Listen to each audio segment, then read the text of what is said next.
Om Jnanatimirandasya Jnananjana Shalakaya Chakshurunmilitam Yena Tasmai Shri Gurave Namaha Gurave Gaurachandraya Radhikaye Stadalaye Krishnaya Krishna Bhaktaya Tadbhaktaya Namo Namaha Narayanam Gurum Vande Saranyam Bhakta Bandhavam Gaura Manobishtam Purnam Radha Dasyam Pradayakam Rupanugacharya Varyam Rupamanjari Preshtakam Patita Pavana Bandhavam Yugacharya Narayanam Vanchakalpa Tarubhyascha Kripa Sindhu Vyaevacham Patitanam Pavanebhyo Vaishnavebhyo Namo Namaha Namo Mahavadanyaya Krishna Prema Pradayate Krishnaya Krishna Chaitanya Namine Gaura Twise Namaha Shama Sundara Shikanda Shekara Ismirahasra Murali Manohara Radhikara Shikamam Kripanide Swapriyacharana Kinkarim Kuru Tapta Kanchana Gaurangi Radhe Vrindavaneshwari Vrishabhanu Sute Devi Pranamami Hari Priye Vrindai Tulasi Devyai Priyai Keshava Sacha Krishna Bhakti Prade Devi Satyavatyai Namo Namaha Shri Krishna Chaitanya Prabhu Nityananda Shri Advaita Gadadhar Shri Vasadi Gaura Bhakta Vrindam Hare Krishna, Krishna Krishna, Hare Hare, Hare Ramo, Hare Ramo, Ramo Ramo, Hare Hare. So first of all, I begin offering my most humble obeisances to the dust of the lotus feet of Paramaradatama Shri Guru Pada Padma, Nitya Lila Pravishta Om Vishnu Pada Paramhamsa Paribrajacharya Ashtotara Sata Srimad Srila Bhaktivedanta Narayana Goswami Maharaj Srila Gurudev, and to my most beloved Shikshan Sannyasa Guru, Nitya Lila Pravishta Om Vishnu Pada Paramahamsa Parivrajacharya Ashtotara Sata Srimad Srila Bhakti Vigyana Bharati Goswami Maharaj, and to all Shri Rupanu Gauriya Guru Varga, to all Tridandi Sannyasis, Brahmacharis, Vaishnavas, Vaishnavis, and to all the assembled devotees here today, my most respectful obeisances. So by the causeless mercy of Srila Gurudev and all Mahabhagavatas Acharyas, we are able to assemble here one more time. So today we are very fortunate because we are going to start our study of Sri Gopi-gita with the Bhavanovad, the commentary of Srila Gurudev. And also Srila Gurudev is taking the commentaries of Srila Visvanatha Cakravarti Thakur and also Srila Jiva Goswami Pad. Okay? And so Srila Gurudev in his Bhavanovad means he's not giving like literal meaning of the verses and things like that, but he's actually expressing very deep feelings from his bhav, showing actually what is the mood of the different types of gopis which are there during the Rasa Leela, and what are the moods of Srila Shukadeva Goswami, and especially the moods of Srimati Radhika, right? So we know that in the Gopi-gita, we have many different meanings of the verses because there are different gopis there. Okay, so every gopi, they might speak the same verse, but they are having actually different mood, different intention, and therefore different meanings will be there. So here Srila Gurudeva, he presents all the different meanings for us, all the varieties of feelings that gopis can have towards Krishna. Okay, and we are going to dive very, very deep in the mood of gopis and see all the subtle aspects of their emotions, of their thoughts, and how is the process of separation, seen from the point of view directly of the gopis, and also how they are interacting with Krishna even during the time of separation. Okay, many times here you are going to see that in the commentaries of Srila Visvanatha Cakravarti Thakur and Srila Jiva Goswami, they actually manifest one type of dialogue which happens between gopis and Krishna. Although they are not together, Krishna has left the gopis and they are alone searching for him, and they are praying for him and begging for him to come back. But in between there are some dialogues between them, okay, among them. So, and this shows what state of consciousness gopis they are actually experimenting, because they can actually meet with Krishna inside themselves. That is like the most valuable point of this separation mood, is that there is a very special meeting inside, right? And that is what Krishna, he actually wants to make happen. He wants to give this very gift to the gopis by allowing them to have an internal meeting with him. And he does that, especially when he leaves Vrindavan and he goes to Mathura and Dwarka, right? So all these things, Srila Gurudev, along the book, he will say that this is very high. We need a lot of bhajan to realize. And in many points also, Srila Gurudev, he will just stop speaking and stop revealing the deeper meanings of the verses. And he will say, okay, it's enough what I'm speaking now. You have now to do your bhajan to realize, because there is much more to be told, but I cannot do that. So Srila Gurudeva, he is selecting what we can definitely hear. So this is for us, this is for all the sadhakas, all the Bhadajivas, and this is to help us to develop especially greed. This greed to be taking part of these pastimes and in serving these pastimes. So what Gurudev is giving us is a little bit of taste and a little bit of greed to motivate us, to push and move us like forward. All right. Okay, so we are going to start from the introduction. Okay, all the other previous like preface and things, we can just jump that, and we can start directly from the introduction written by Srila Gurudev himself. And then he will explain many things by himself right now.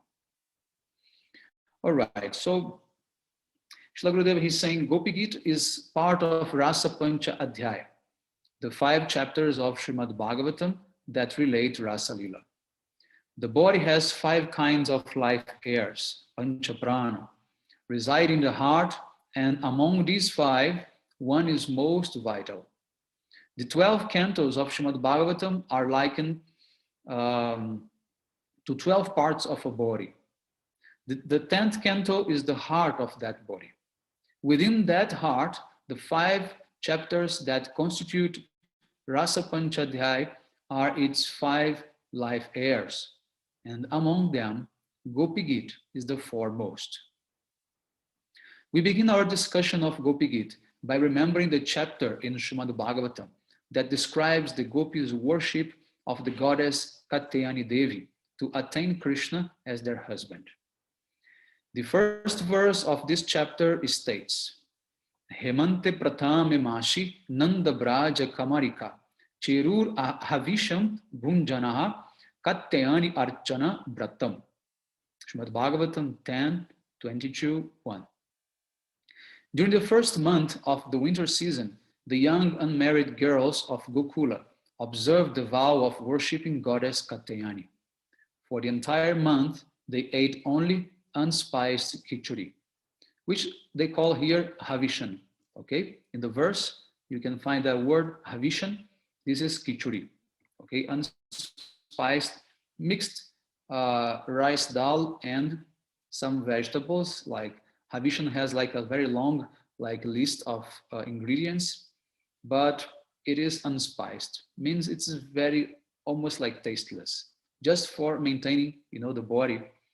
And at that time, gopis, they were very young, and they were doing this Kateni Vrat in order to please Krishna, and have him as a husband or as a beloved. It depends.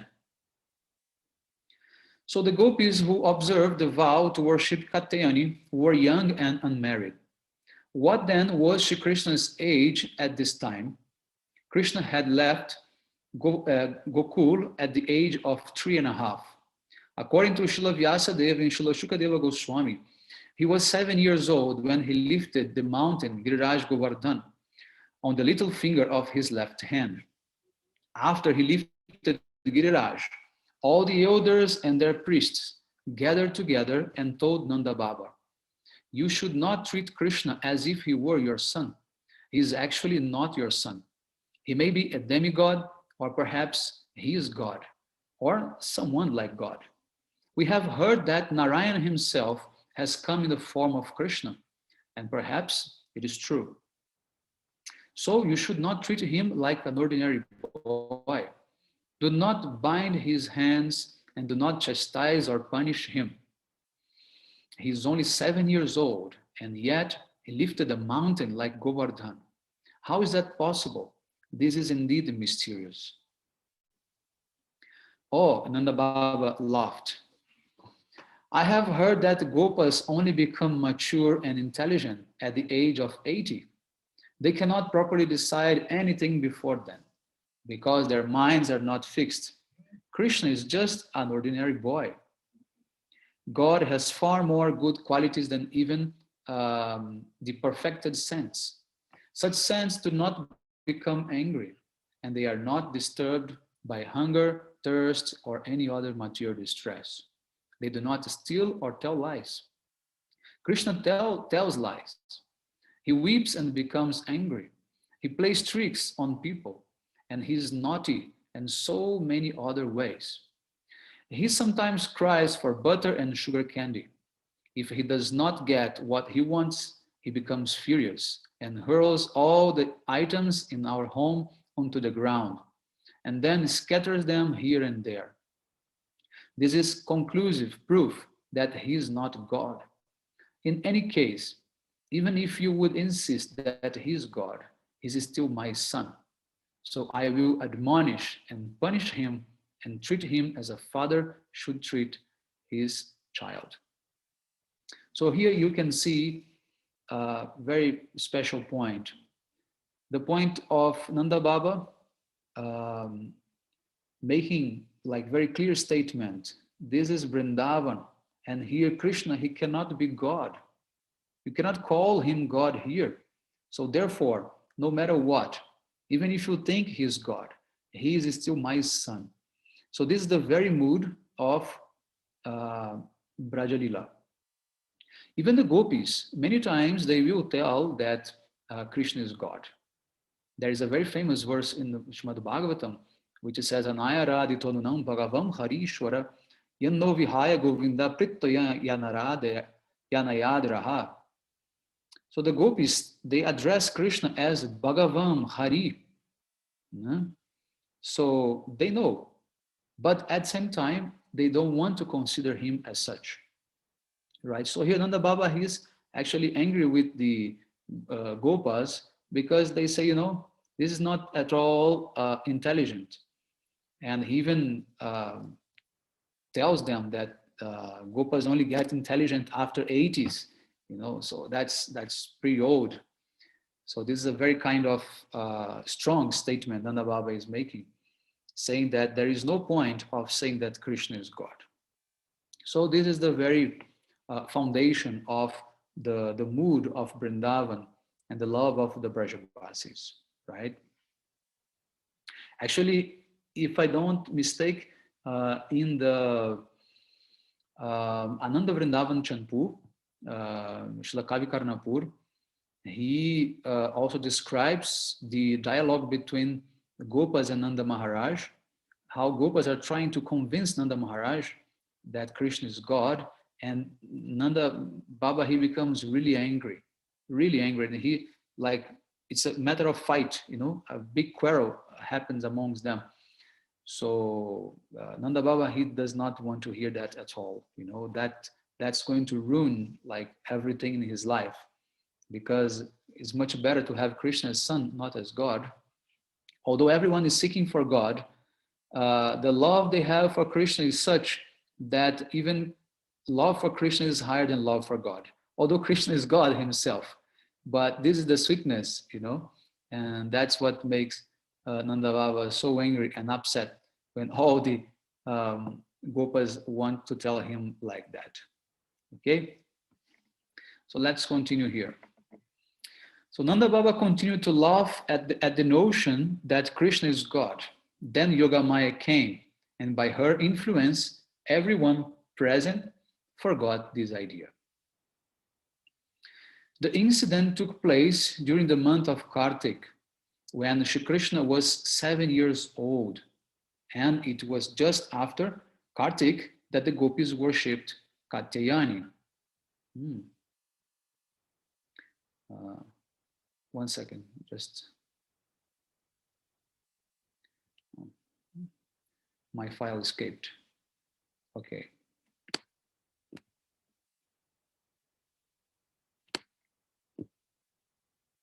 All right. So there were two groups of gopis, married and unmarried. Although it was the unmarried gopis who worshipped Katyayani, the married gopis like Lalita, Vishaka, and Srimati Radhika also had Purvarag, means the gopis' tender love for Krishna before their first intimate meeting with him. Okay? And this is the very feeling that Srila Gurudev wants to inspire in us, sadhakas. That is called Purvarag. And that is our main object. And how to feel this Purvarag means how to feel separation from Krishna, even though we have never met him. Okay.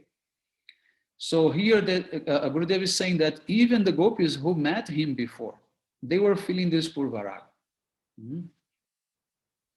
So continuing, this is because although they had met with him so many times, they always felt the excited anticipation of a first meeting. So for them, everything is so fresh, is so like eternal, that they always feel they have never met Krishna before.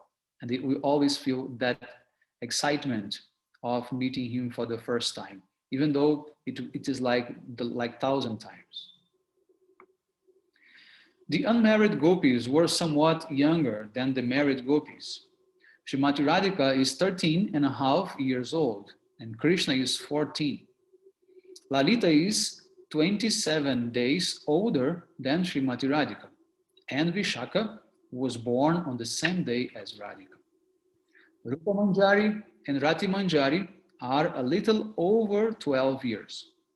So they are about 1.5 years younger than Krishna. This means that when Krishna was 7 years old, the gopis were engaged in the worship of Katyayani Devi were about 6. But they already had love and affection for him. Their love for him was not calm, amorous affection, because calm is not possible at such an age. They loved him deeply, but without calm. So this calm here, even though it's not telling about this mundane calm, but even though it is going to manifest in the teenage aspect of the gopis, in the teenage stage.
Maya.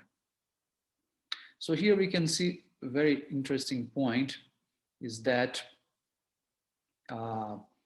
they actually have very little less age.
Then Krishna is calling them to join this Rasa Yatra, which goes for the whole month of Kartik.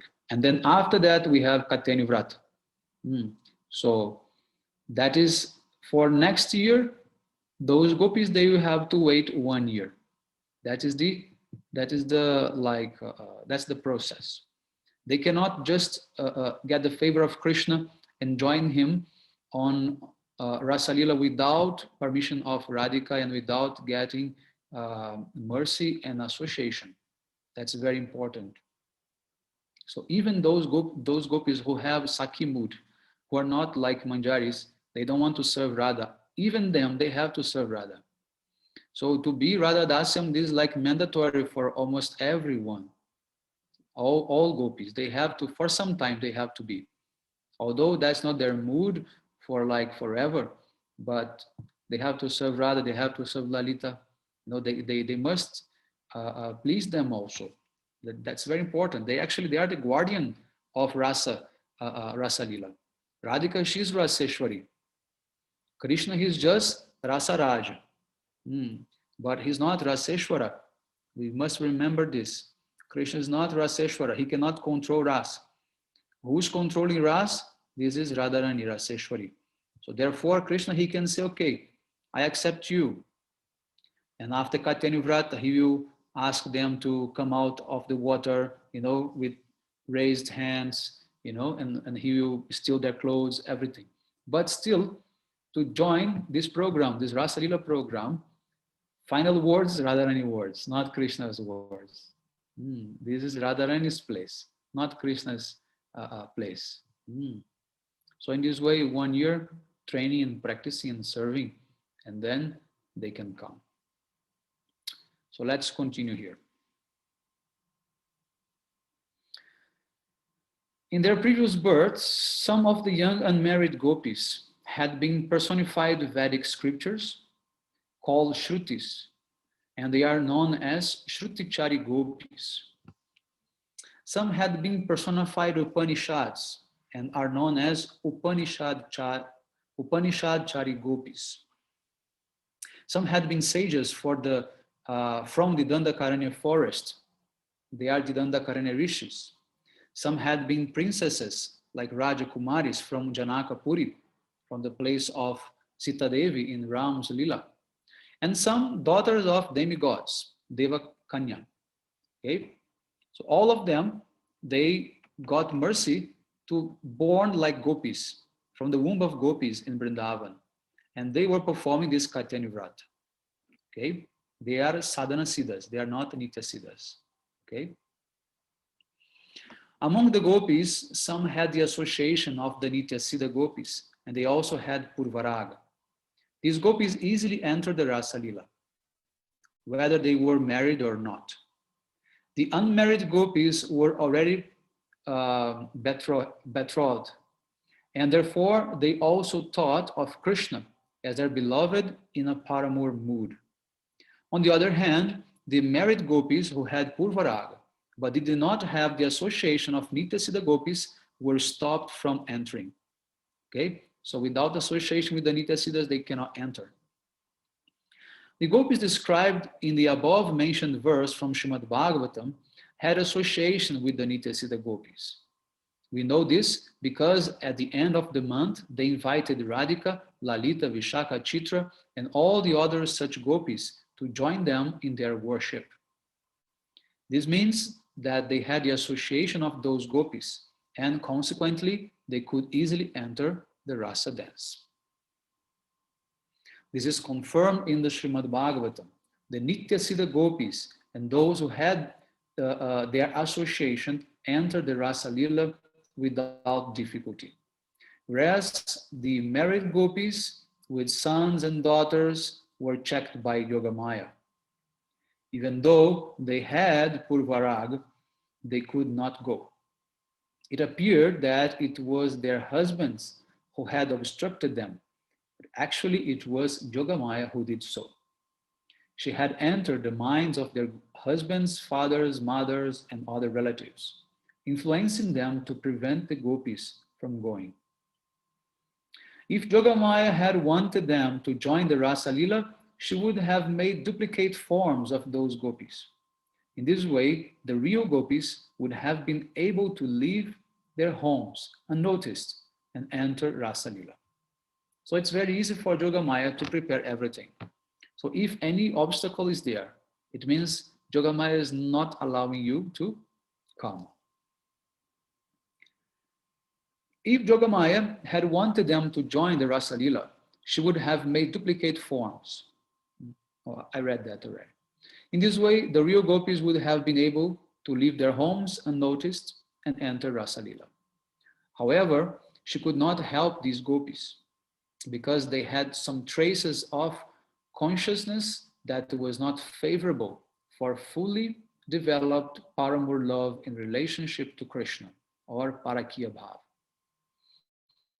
They still had the conception, this is my husband and these are my children.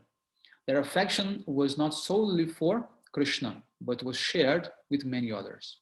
Means they still had some type of attachment for their family members. And therefore, Yogamaya could not allow them to join because only can join those who have one-pointed love for Krishna. They have to be completely detached from all other type of relationships. So we are now beginning the devotional process. If our eternal spiritual form is that of a gopi, we will develop an increasing taste to serve as a gopi. We will gradually be able to perform sadhana like Srila Rupa Goswami and Srila Raghunatha Dasa Goswami. And in this way, we will develop a yearning to be like the gopis. So that's what I mentioned in the very beginning, why Srila Gurudev is giving this to us, to develop this greed, this desire to serve like Rupa Goswami and Raghunatha Das Goswami in their gopi forms in those pastimes. And why he is mentioning Rupa Goswami and Raghunatha Das Goswami? Because they are our main acharyas. We are in the line of Rupa Raghunatha. This is a very long lecture to give explanation and reasons for all this, but I will speak in a very brief way. Like, of course, Rupa Goswami, he is Rupa Manjari, and Raghunatha Das, he is Rati Manjari, and Rupa Goswami Pad, he is guiding, all the main groups of the maidservants of Srimati Radhika. And Raghunatha Das, he's actually being able to understand the heart of Rupa Goswami and serve Rupa Goswami better than anyone else. So under guidance of Raghunatha Das Goswami, we will be able to understand and serve Srila Rupa Goswami Pad. So that's the reason why we have this both together, always Rupa and Raghunath. You always remember that song, Goranga Bolite Hobe. Narottam Das Thakur, he says twice at the end, Rupa Raghunath Pade Hoi Byakuti, Kobe Hama Buja Bose Jugala Piriti. Rupa Raghunath Pade Rahu Morash, Pratana Koroe Sada Narottama Das. So everything depends on Rupa Raghunath. And Srila Gurudev, how much he used to sing this song with such a heavy heart and very, emotional voice, because everything is there in this song. Such a very simple song, but everything is condensed there. And for us, it's very important to understand, the meaning of this Rupa Raghunath relationship. Okay, so it's through the prayers of Raghunath Das that we will understand what we want, what is the real mood we want to achieve in the service of Rupa Manjari and also of Radharani, because he's the Prayojanacharya. Although Rupa Goswami, he's our main Acharya because we are Rupanugas, still is Raghunath Das who is presenting our goal, who is presenting our sadhya. Okay, therefore he's our Prayojanacharya, not Rupa Goswami. Okay, so we want to achieve one, but through another. And therefore, Raghunath, he becomes our actually main guide in this process. Okay, Rupa Goswami is giving the general guidance, but who is guiding us towards Rupa Goswami? That is Raghunath Das. Okay, that has to be very, very clear. All right. And Srila Gurudev, he was very fond of Raghunath Das Goswami, especially the book Vilapa Kusumanjali, where he's expressing, all this, all the goal of the those who are aspiring for Manjari Bhav in the line of Rupa Manjari. And we hope this book will come out in English very soon, and we can also one day study it also. So let us continue here. Now, in our present situation, by reading books on this subject, we must clearly define our goal. Success is sure if, as we read and remember, we long to attain that goal. I must have that mood one day. I will not accept any other goal. We must be completely uncompromising, not accepting any other goal, no matter who offers it. We should think, Srila Gurudev is saying, even if Krishna himself comes and wants to offer me an alternative goal, I will not accept it. Who can be so determined? Only those with the swarupa, or intrinsic spiritual nature of a gopi, can act in this way. Almost all the associates of Chaitanya Mahaprabhu have this kind of swarup, although there are a few exceptions, such as Murari Gupta, who is Hanuman in the pastimes of Lord Sri Ramachandra, and Anupam, another eternal associate of Sri Ram. Hanuman and other elevated associates whose swarup is different from that of the gopis have no taste for this subject matter, even if they hear about it. The same is true for Srila Haridas Thakur, because he was Brahma. According to the descriptions of this character in the pastimes of Sri Chaitanya Mahaprabhu, his swarup was not that of a gopi. So here Gurudev clarifies a very important point. Brahma's swarup is not of a gopi. Okay, Haridas Thakur's swarup was not of a gopi. Brahma is the original guru in our sampradaya.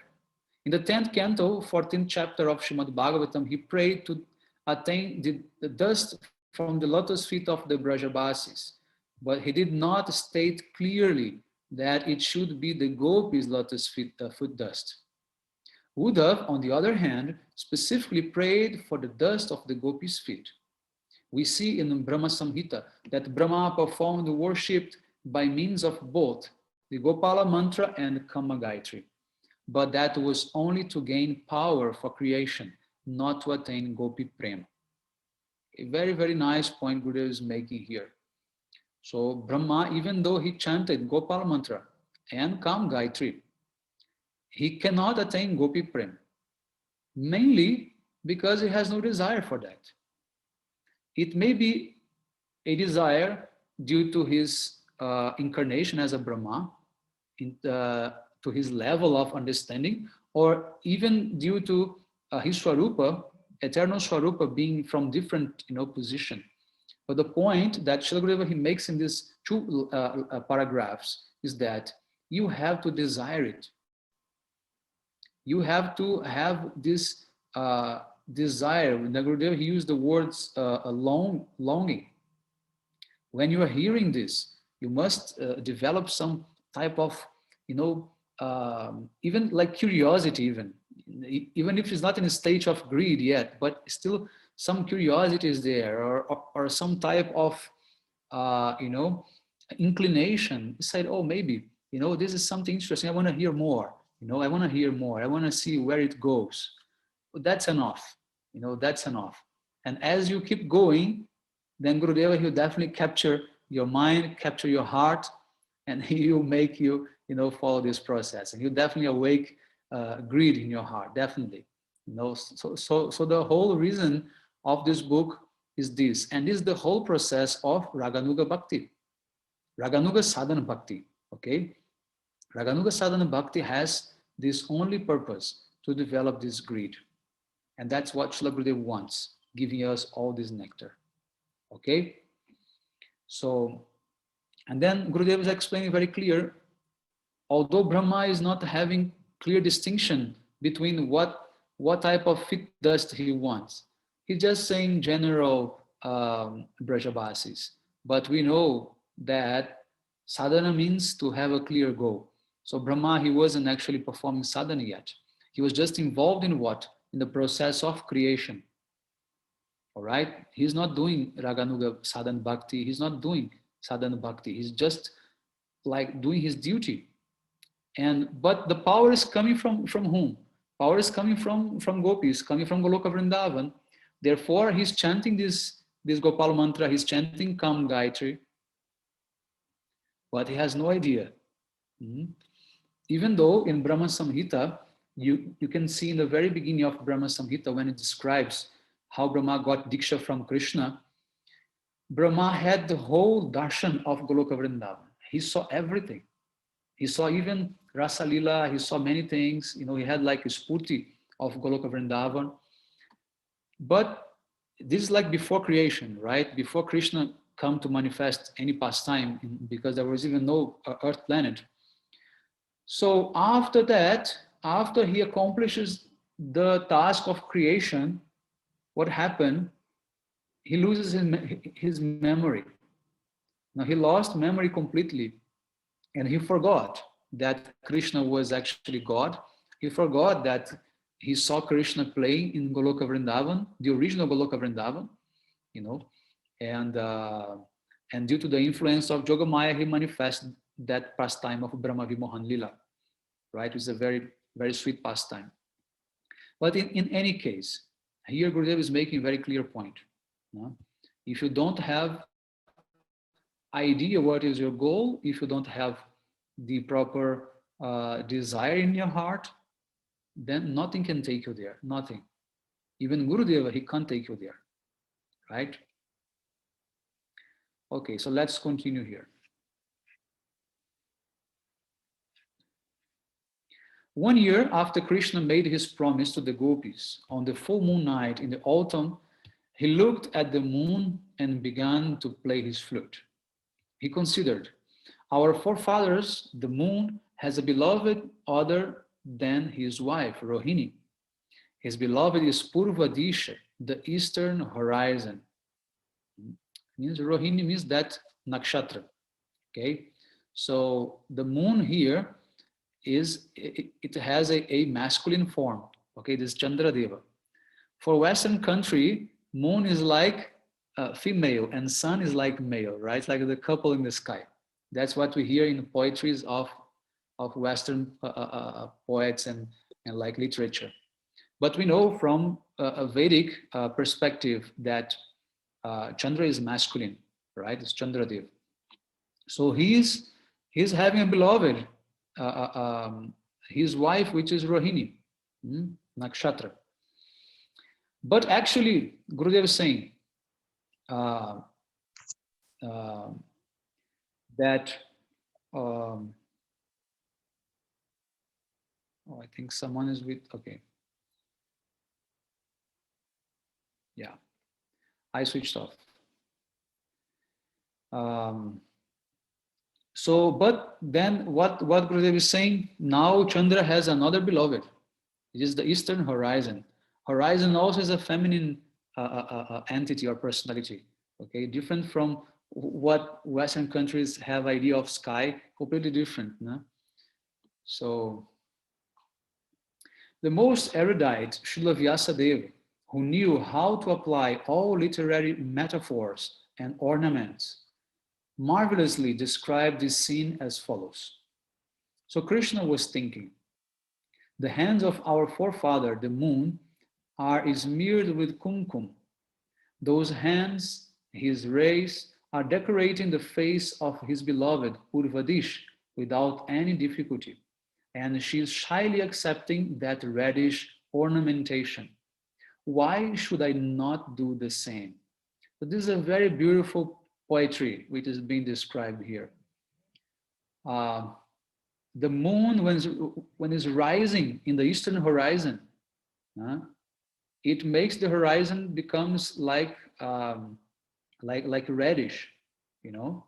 So this it means that the hands of Chandradev has kumkum, and it is touching, you know, it's touching Purvadish, the beloved. Therefore, this beloved becomes reddish, right? Now Krishna, he's becoming inspired and he's thinking, why should I not do the same with my beloveds? Why should I not spread kumkum in their bodies?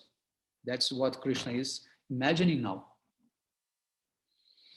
In other words, the reddish rays of the moon radiated throughout the forest, bathing the trees and the rivers and everything else in it in the red light.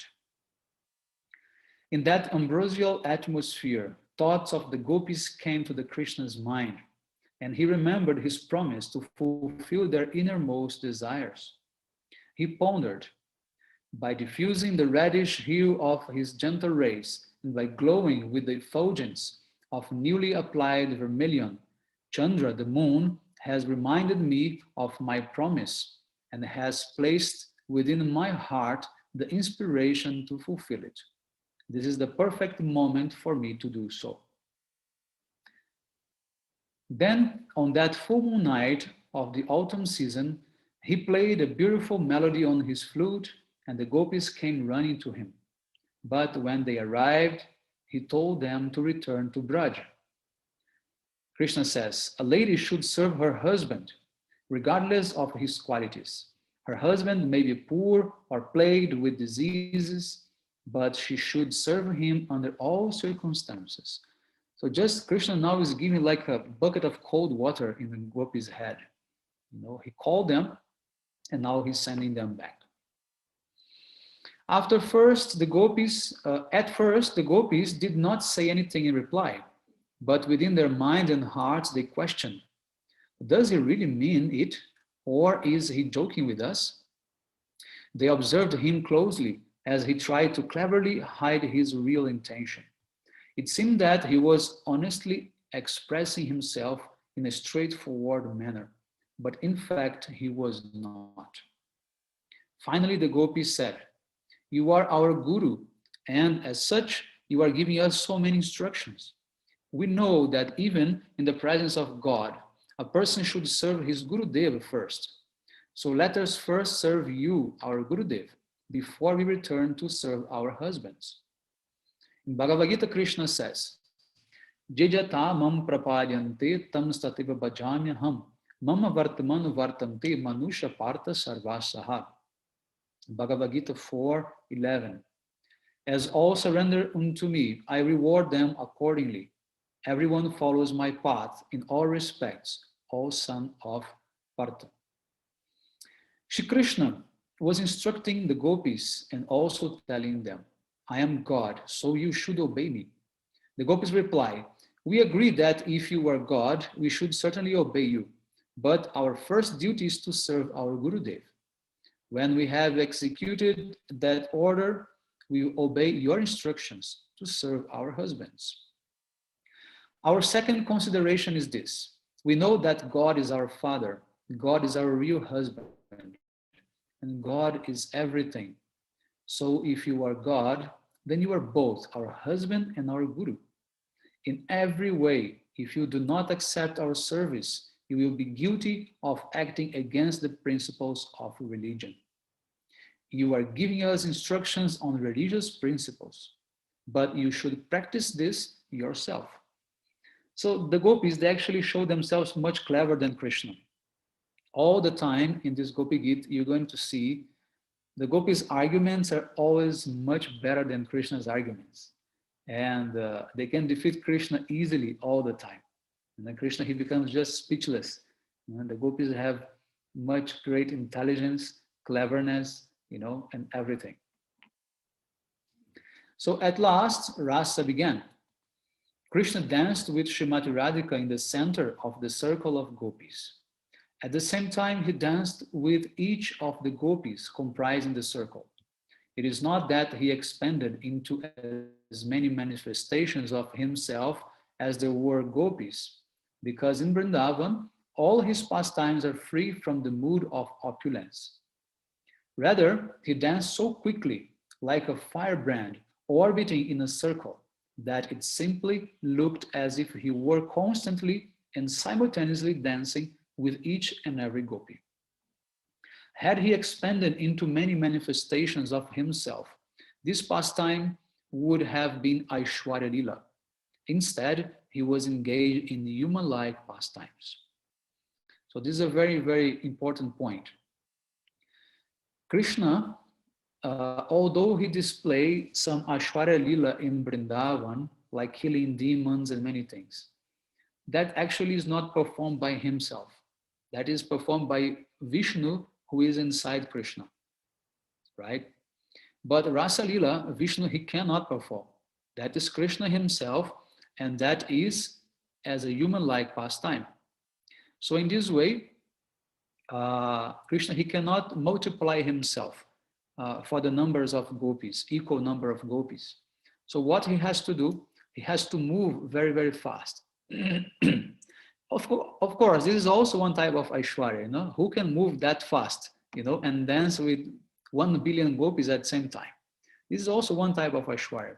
But that Aishwarya is not enough to cover that sweetness. But actually, Krishna is always displaying so much Aishwarya, right? Because we know that Vrindavan has Aishwarya. But the Aishwarya in Vrindavan cannot cover at all the sweetness of Vrindavan. Like Aishwarya in Vrindavan is just like one drop in the ocean of sweetness. But there is Aishwarya, of course. So many commentators have written that Krishna manifested his Kaya Vyuha, direct expansions of his personal form, when he was dancing in the Rasa Lila. But Srila Visvanatha Cakravarti Thakur says that this is not so. He refutes the idea that the expansions of Krishna's form performed this pastime, asserting that if his expansions had done so, it would be a lila of Vaikuntha. He explains that in fact, only Krishna's original form, Swayam Rupa, performed this transcendental pastime.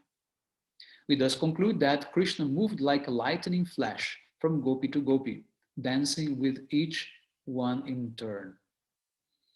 Srimati Radhika saw that Krishna was dancing with her.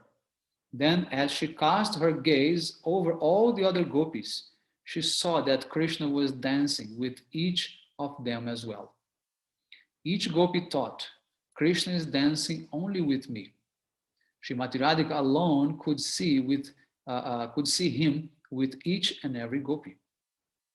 Krishna's performance of Rasa Lila in this way, manifesting no Aishwarya by bringing forth expansions of his form, but in fact, whirling from gopi to gopi, was certainly miraculous. Moreover, he performed many varieties of activities with the gopis as they danced together.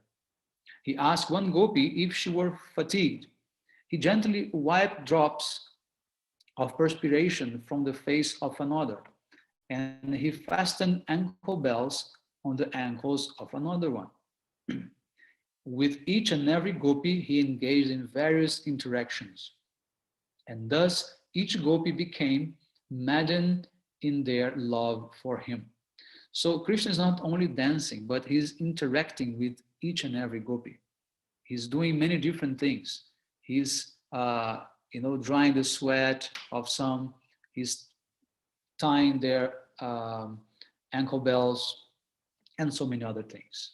So therefore, he's the best of all dancers, right?